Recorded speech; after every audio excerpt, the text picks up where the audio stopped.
السلام على الحسين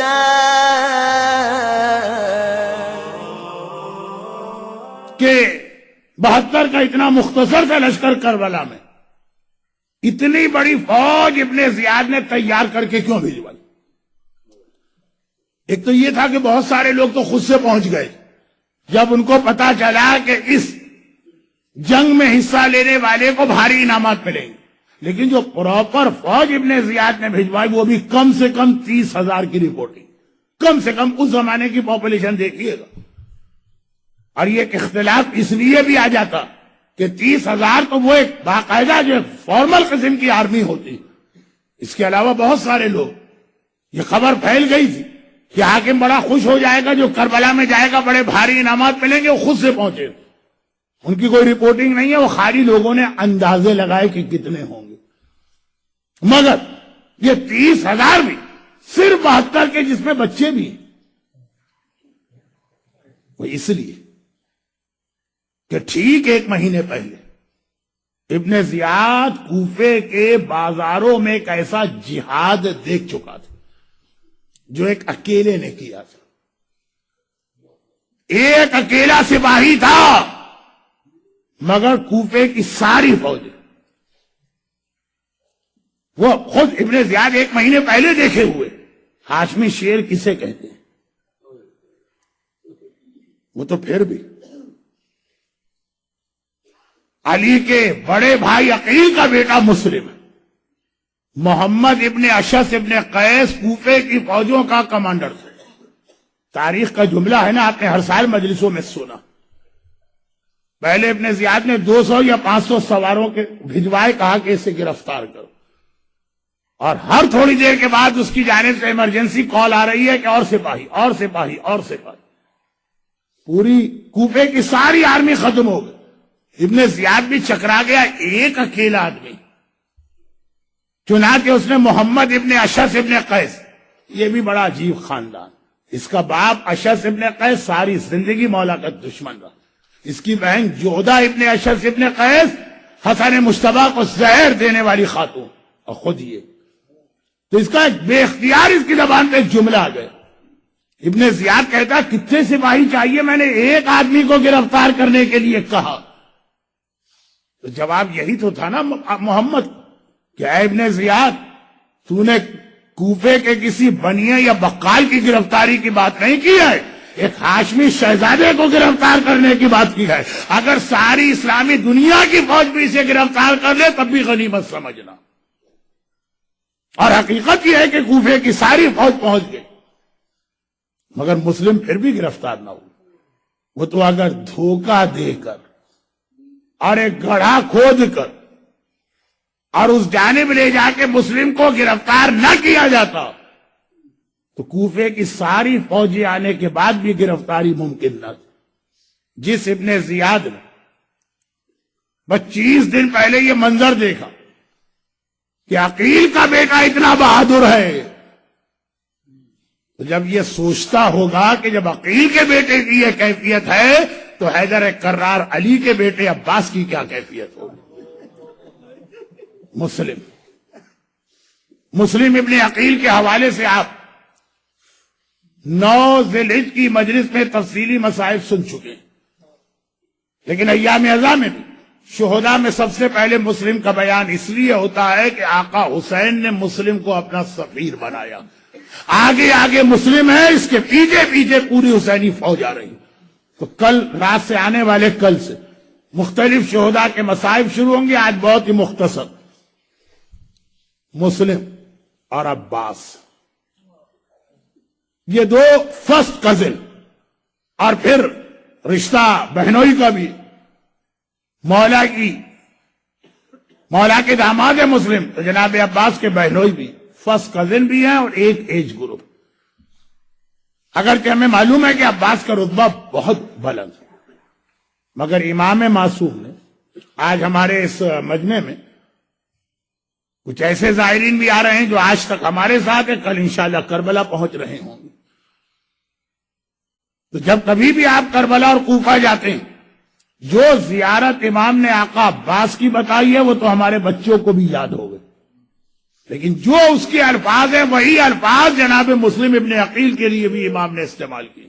السلام علیک ایھا العبد الصالح المطیع للہ ولرسولہ ولامیر المؤمنین۔ یہ الفاظ جناب عباس کی زیارت کے، یہی الفاظ مسلم ابن عقیل کی زیارت کے۔ کربلا کے شہیدوں کا جہاد کائنات کا سب سے عظیم جہاد، مگر مسلم کا جہاد میں اس اعتبار سے عظیم کہتا ہوں کہ کربلا کے شہید جب جہاد کر رہے تھے تو ایک دوسرے کا ساتھ دینے والے تھے۔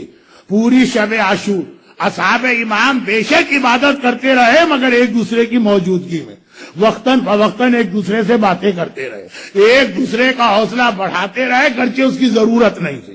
کربلا کا جہاد جب تھا، جو شہید میدان میں جاتا تھا تو اس طرح سے جاتا تھا کہ آقا حسین اس کو الوداع کہتے تھے۔ عباس کے علم کے سائے میں وہ اپنی سواری پہ سوار ہوتا تھا، جب وہ گھوڑے سے گرتا تھا آقا حسین اس کا لاشا اٹھا کے لاتے تھے۔ جتنی دیر جہاد کرتا تھا اتنی دیر تک آقا حسین و آقا عباس اسے شاباش دیتے رہتے تھے، مگر کوفے کی گلیوں کا یہ مجاہد اکیلا تھا، تنہا تھا۔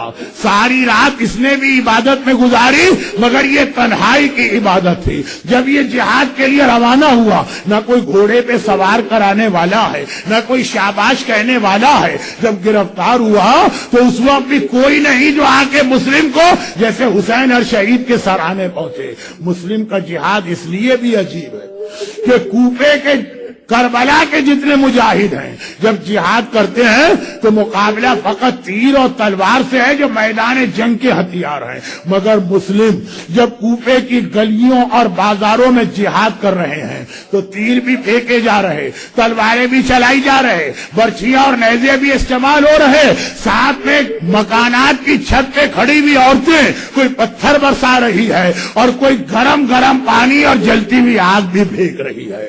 مسلم کربلا کا ایک ایسا مجاہد ہے، مسلم کربلا کا ایک ایسا مجاہد ہے جو آقا سجاد کے علاوہ باقی کربلا کے سارے شہیدوں سے اس اعتبار سے دوہرا جہاد کر بیٹھا کہ کربلا کا ہر شہید شہید تو ہوا ہے مگر قیدی بنا کے ظالم کے سامنے نہ لے جایا گیا۔ ہائے مسلم، شہادت بھی ملی ہے اور ہائے مسلم پہلے ظالم کے سامنے گرفتار کر کے بھی لے جائے گئے۔ مسلم کا جہاد اس وقت سے شروع ہوا جب مسلم نے ایک بڑا عجیب جملہ کہا۔ طوعا کے گھر میں اس ہاشمی شہزادے نے رات گزاری ہے۔ مومنہ ماں کا کتنا ظالم و دشمن اہل بیت بیٹا ابن زیاد کو اطلاع دی، جیسے ہی فوجی آنے لگی مسلم ایک بار طوعا کے گھر سے تلوار لے کے باہر نکلنے لگے۔